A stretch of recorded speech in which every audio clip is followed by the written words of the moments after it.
बेटा, आज हम आपको सूक्ति स्तवका पाठ की अभ्यास कराने जा रहे हैं। इससे पहले हम इस पाठ की हिंदी आपको बता चुके हैं। तो पहला प्रश्न है, सर्वान श्लोकान सस्वरम गायन। सभी श्लोकों को स्वर में गाओ। तो आपको मैं पिछली कक्षा में सस्वर वाचन करा चुकी हूँ, तो आप उसको सुनकर आप इस प्रश्न के उत्तर को अपने से कर सकते हैं। ठीक है, अब आते हैं प्रश्न संख्या 2 पर। श्लोकांशान योजन। श्लोक के अंशों को जोड़ो। क और ख दो खंड है आपके। तो जो क खंड है उसमें जो पंक्ति आई है उसको आपको ख खंड में जो पंक्ति उससे मेल खाती है, श्लोक की जो पूरी पंक्ति है तो उसका आधा भाग आपका क खंड में है और आधा भाग ख खंड में है।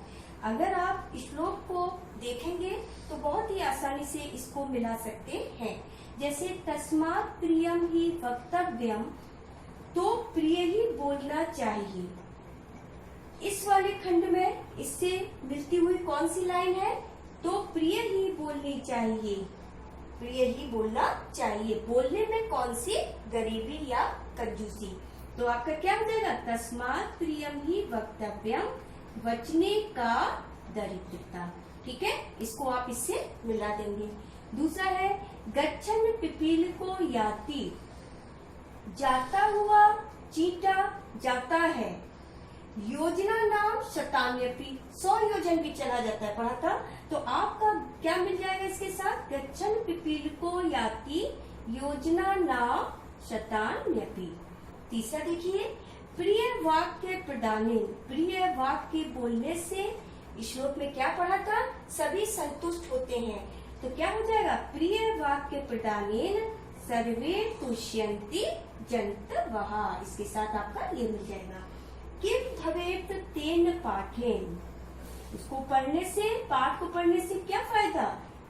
जिसकी कोई सार्थकता ना हो, जीवन में जो सार्थक ना हो।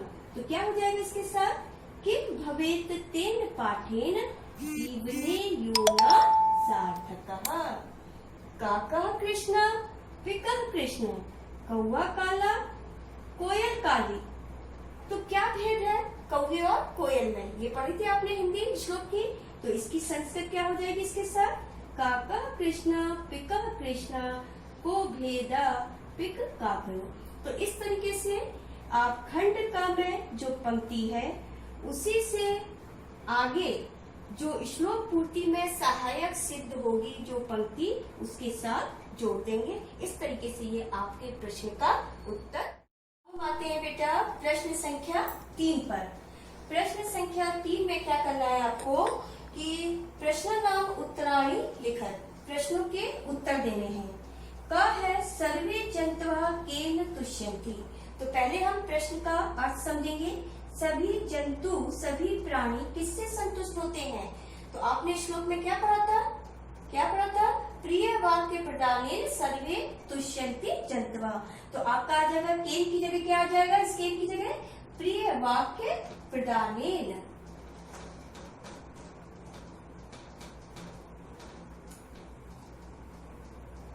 प्रिय वाक्य प्रदानेन। पिक काकयो भेदा कदा भवति। तो यहाँ प्रश्नवाचक पद क्या है? कदा। कि कोयल और कौवे में भेद कब होता है? तो कब होता है? वसंत समये। तो उत्तर हो जाएगा आपका वसंत समये। वसंत के समय में कौवे और कोयल में भेद होता है। कह गच्छन योजना नाम शतान्यपि याति। कौन जाते हुए 100 योजन भी चला जाता है? तो कह की जगह आपका प्रश्नवाचक पद जो कहा, इसकी जगह क्या आ जाएगा? पिपील कह। पिपील कह, चींटा अब चलते हुए, लगातार चलते हुए योजना चला जाता है।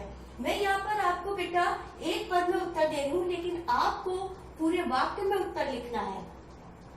ठीक है, सर्वे जन्तवः प्रिय वाक्य प्रदानेन तुष्यन्ति। इस तरीके से आप सारे लिखेंगे। यहाँ पर हम केवल वही शब्द लिख रहे हैं जो प्रश्नवाचक पद है, उसके स्थान पर जो उत्तर आएगा। अस्माभिः किम वक्तव्यम। अस्माभिः माने हमें, किम माने क्या बोलना चाहिए। तो हमें कैसा बोलना चाहिए? तो किम आ जाएगा आपका प्रियम।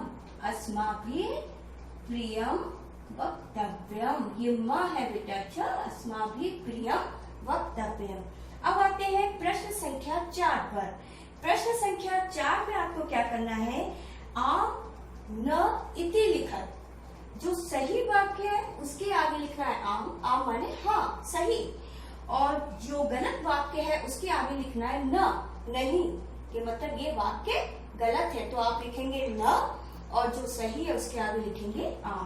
काका कृष्ण न भवति। कौवा काला नहीं होता है। कौवा काला होता है कि नहीं? कौवा काला होता है तो ये क्या हो गया, गलत। तो आपका आ जाएगा न।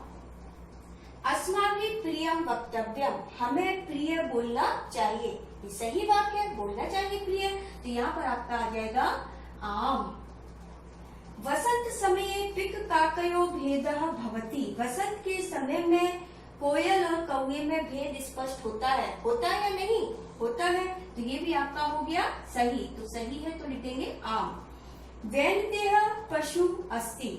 वैन जो गरुड़ है आपका पशु है कि पक्षी? पशु नहीं है तो ये आपका क्या हो गया, गलत। तो आपका यहाँ आ जाएगा न। वचने दरिद्रता न कर्तव्या। बोलने में कंजूसी नहीं करनी चाहिए। बोलने में दरिद्रता नहीं करनी चाहिए। सही या गलत? बोलो। ये हो गया आपका सही। बोलने में गरीबी या कंजूसी नहीं दिखानी चाहिए। तो आपका यहाँ आ जाएगा आम। इस तरीके से आप इस प्रश्न का उत्तर बेटा। प्रश्न संख्या 5 पर समानार्थकानि पदानि मंजूषातः चित्वा लिखत। समानार्थक पदों को मंजूषा से चुनकर लिखो। समानार्थक पद क्या होते हैं, पर्यायवाची। और मंजूषा है जो आपको ये टोकरा दे रखा है। इसके अंदर जो शब्द है आपके, उनमें से आपको यहाँ जो पद है उसका क्या समानार्थक पद होगा, मंजूषा के पद से कौन सा पर्याय होगा उसका, या क्या मिलता हुआ होगा उससे संबंधित, वो आप यहाँ लिख देंगे। तो पहले हम इन शब्दों के अर्थ देखेंगे। ग्रंथे माने ग्रंथ में, कोकिले माने कोयल, गरुड़े माने गरुड़, परिश्रमे माने परिश्रम से, मेहनत से, कथने माने कथन में। अब हम इधर देखते हैं वचने। तो वचने माने वचन में, बोलने में। तो इसका समानार्थक क्या होगा, कथने, क्योंकि इसका मतलब भी वही है, कथन में, बोलने में, और वचने माने भी बोलने में। तो आप यहाँ पर लिख देंगे कथने। इसी तरीके से आपका है उद्यमे। उद्यमे माने उद्योग करने से, परिश्रम करने से। तो इसका क्या हो जाएगा, परिश्रमे। तो वो आप लिख देंगे यहाँ पर परिश्रमे। वैनतेह। वैनतेह माने गरुड़। तो आपको यहाँ पर कहाँ पद दिखाई दे रहा है, गरुड़, ये लिखा हुआ है। तो वैनतेह का हो जाएगा समानार्थक गरुणः। पिकः। पिकः माने कोयल। यहाँ पर इसका कुछ दिखाई दे रहा है आपको, पिकः का समानार्थक कोकिला। कोकिले माने भी कोयल, पिकः माने भी कोयल। तो इस पिकः का समानार्थक हो जाएगा कोकिलः। तो यहाँ लिख देंगे आप कोकिलः। पुस्तके। पुस्तके माने पुस्तक में, और ग्रंथे माने ग्रंथ में। दोनों पर्याय हो गए एक दूसरे के। तो पुस्तके के आगे आप लिख देंगे ग्रंथे। तो इस तरीके से आपका इस प्रश्न का उत्तर हो जाएगा। अब हम आते हैं प्रश्न संख्या 6 पर।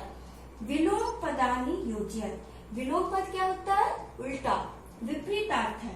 तो जो खंड क में है पद और खंड ख में है, तो खंड का के पद को खंड ख के पद से मिलाना है। लेकिन कैसे मिलाना है, जैसे सार्थक का उल्टा क्या होगा, विपरीत क्या होगा, वो यहाँ पर आप देखेंगे।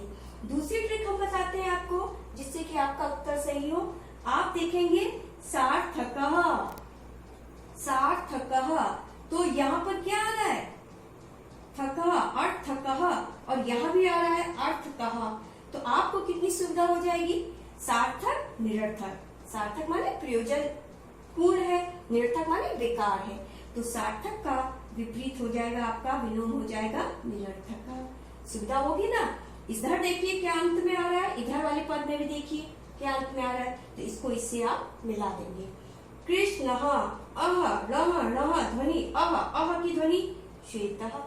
कृष्ण माने काला, श्वेत माने सफेद। तो आप इस तरीके से भी करेंगे तो आपका सही होगा। अगर थोड़ा दूसरी तरीके से हम देखेंगे कि इसकी ध्वनि के आधार पर भी आप देख सकते हो, है ना। तो कृष्ण का हो जाएगा श्वेतः। अनुक्तम, उक्तम, ये क्या आ रहा है? उत्तम। और आपका यहाँ पर कहीं उत्तम दिख रहा है, ये भी आ रहा है उत्तम। तो अनुक्तम, उत्तम, उत्तम माने कहना, अनुक्तम न कहना, न कहते हुए। तो आपका अनुत्तम का हो जाएगा उत्तम। गच्छति, यहाँ पर कहीं आ रहा है गच्छति, ये आ रहा है आपका गच्छति। बस अंतर क्या है, यहाँ आ उपसर्ग लग गया है। तो गच्छति माने जाता है, आगच्छति माने आता है। ये आ लगने से आपका अर्थ बदल गया, विपरीत हो गया, इसका उल्टा हो गया। तो गच्छति का हो जाएगा आगच्छति। जागृतस्य, तस्य आ रहा है यहाँ पर कहीं, ये आ रहा है आपका तस्य। तो आपका जागृतस्य का हो जाएगा सुप्तस्य। जागृतस्य माने जागते हुए का और सुप्तस्य माने सोते हुए का। इसलिए आपका सार्थक का हो गया निरर्थक, कृष्ण का हो गया श्वेत, अनुत्तम का हो गया उत्तम, गच्छति का हो गया आगच्छति और जागृतस्य का हो गया सुप्तस्य। ये आपका सही उत्तर हो गया। तो इस तरीके से आप करेंगे तो आपका गलत नहीं होगा। इस तरीके से हमने आपको पाठ की अभ्यास कराई है। आप इसको ध्यान से देखेंगे और सारे प्रश्नों के उत्तर आप कॉपी में करेंगे। ठीक है, धन्यवाद।